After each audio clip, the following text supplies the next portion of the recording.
ဒီတော့ကွက်တီဆွဲတက်ပြီဆိုတာနဲ့ခန်းကြီးဆွဲလို့ရပြီရှုံလားကြည့်ကြည့်မယ်နော်ပထမအဆုံးတွေ့ရဲ့ခန်းကြီးဒီခန်းကြီးလေးကတော့ခုချိလို့ခေါ်တယ်ပါဇက်ခန်းကြီးခုချိဒီမှာဝါတာရှိရေးပေးထားတာတွေကခုချိဂုချိနဲ့အပြတ်အောင်ဆိုရင်ခတာခနာနဲ့ရေးထားတယ်ခိုးပေါ့နော်သူတို့ကဘာကွာလဲဆိုရင်ဟီရာကာနာနဲ့ရေးထားတဲ့ခုချိဂုချိဆိုတာဒီဂျပန်အတန်ဖြစ်ပြီးတော့အပြတ်အောင်လေးနဲ့ရေးထားတဲ့ခတာခနာဒီတရုတ်တန်မှာခိုးဆိုတာဒီတရုတ်တန်မှာသူကနောက်ပိုင်းမှာဟိုဟာလေလူဆိုတဲ့ခန်းကြီးလေးနဲ့သွားပေါင်းလိုက်တယ်ဆိုလို့ရှိရင်ဂျင်းခိုးဆိုပြီးတော့လူဦးရေဆိုတာလိုမျိုးလေးဖြစ်လာတယ်ပေါ့နော်ဟုတ်ကဲ့ထားပါအခုနေ့က၄ထောက်ကက်ကလေးတွေဆွဲတဲ့ရုံနဲ့ခန်းကြီးရမယ်ဆွဲကြည့်ကြည့်မယ်နော်1 2 3ချက်နော်တစ်ချက်နှစ်ချက်သုံးချက်တစ်ချက်နှစ်ချက်သုံးချက်ခုချိပါဇက်နောက်ထပ်တစ်လုံးခန်းကြီးဒီဟာလေးကနေရဲ့နေဆိုတဲ့ခန်းကြီးလေးပါဒီခန်းကြီးလေးကလေအလွယ်မှဲရမယ်ဆိုရင်စောနာတော်ကဆွဲသွားတဲ့ခုချိခန်းကြီးလေးကိုတို့တွေကအလဲကနေမြင်းလေးတစ်ချောင်းထပ်ထည့်လိုက်တာပါပဲအဲ့တော့ပြန်ဆွဲကြည့်ကြရအောင်တစ်ချက်နှစ်ချက်သုံးချက်လေးချက်တစ်ချက်နှစ်ချက်သုံးချက်လေးချက်တစ်ချက်နှစ်ချက်သုံးချက်လေးချက်ဟုတ်ပြီနောက်ထပ်တစ်လုံးသွားကြည့်ကြမယ်နော်ဒီမျက်စလုံးလေးကတော့မဲ့ဆိုရယ်မျက်လုံးဆိုရယ်ခန်းကြီးပါမဲ့မျက်လုံးမင်းင်းလေးတွေရရင်ခန်းကြီးလေးတွေမှတ်လို့လွယ်နော်ဒါကြောင့်မို့မင်းင်းလေးတွေလည်းရအောင်လုပ်ထားပါမဲ့မျက်လုံးမုတ်ခုဆိုတာကတရုတ်တန်မှာဟုတ်ပြီမဲ့သူကလေဝရရှိအရင်ရက်တွေမှာပြောခဲ့တဲ့အတိုင်းပဲမျက်လုံးတရုတ်စာသည်ပုံစာတွေကနေပြီးတော့လာတာဖြစ်တဲ့အတွက်ကြောင့်မို့သူကလည်းဒီမျက်လုံးပုံစံလေးဒီလိုပုံစံလေးဒီမျက်လုံးလေးပေါ့နော်မျက်လုံးလို့ပဲထင်ထား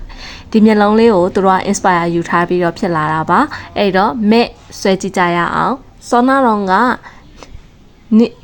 ဟိနဲ့အတူတူပါပဲတစ်ချောင်းလေးပဲပို့သွားတာပါပြန်ဆွဲကြည့်မယ်နော်တစ်ချက်နှစ်ချက်သုံးချက်လေးချက်ငါးချက်တစ်ချက်နှစ်ချက်သုံးချက်လေးချက်ငါးချက်ဟုတ်ပြီနောက်တစ်လုံးသွားကြည့်ကြမယ်ကဲဒါလေးကတော့တဒန်လို့ခေါ်တယ်